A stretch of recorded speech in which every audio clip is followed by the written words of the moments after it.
आ गई बचपन के बहिना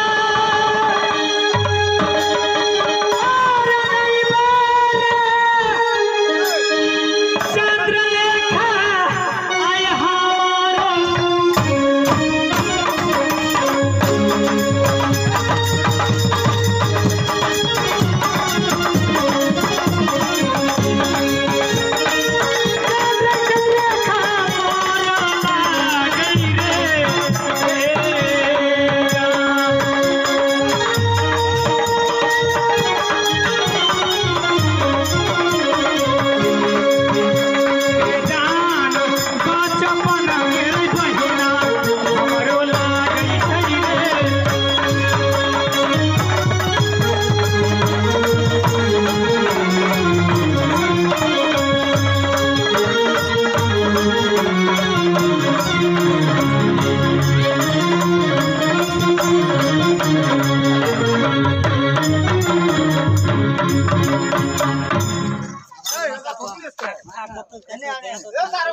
बहिना के अब यहाँ से हम देश विदेश की यात्रा करीस सखी बहन बाकी गोदना गोदीस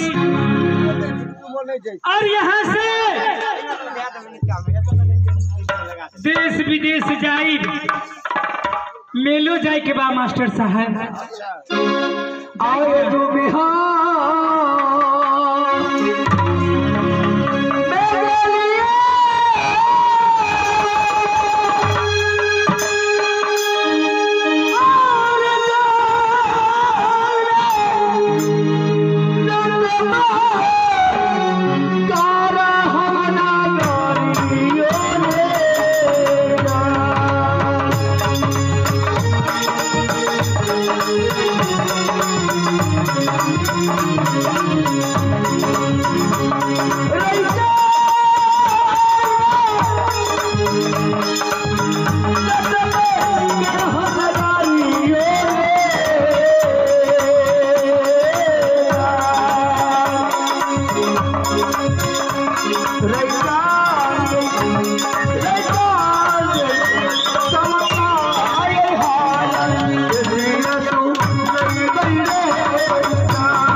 क्या ये कौन सा राज है?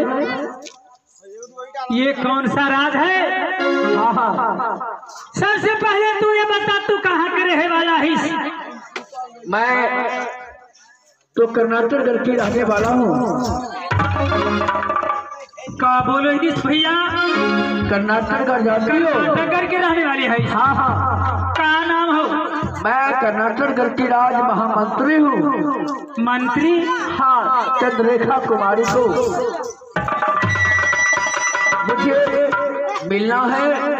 केसिया नटी नाम करके इस संसार में इस दौर कोई है। कहाँ जाए कि केसिया नटी के पास? हाँ। सबसे पहले तो ये बताइस, चंद्रलेखा की समाचार का करके सुनाइस। देखो बहन, चंद्ररेखा को बहुत जोर तबीयत खराब हो चुकी है। हाँ, मैं हकीकत बता रहा हूँ कि चंद्ररेखा कुमारी को बहुत जोर तबीयत सीरियस है। वो बचने वाली नहीं है।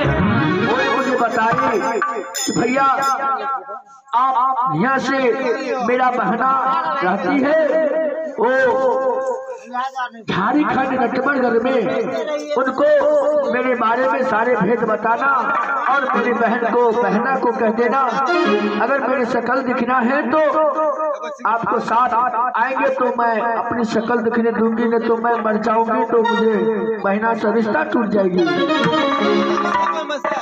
भैया तू सच बोलो ही? मैं सच बता रहा हूँ। ना बोलो ही? अरे भाई, मैं तो झूठ कभी ना बोला हूँ, ना साथ में कभी गया हूँ। मैं सच बोल रहा हूँ। ए भैया, कैसे नटीन हमरे नाम है? क्या? हाँ। तो देखो बहन, क्या आपका बहना है? हाँ, मेरी बचपन की बहना है। तो ऐसा करो, मेरे साथ चलो और अपनी बहना से मुलाकात कर लो। उनको तबीयत खराब है। चलिस भैया रे, देर न करिस। आहे चल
Thank you.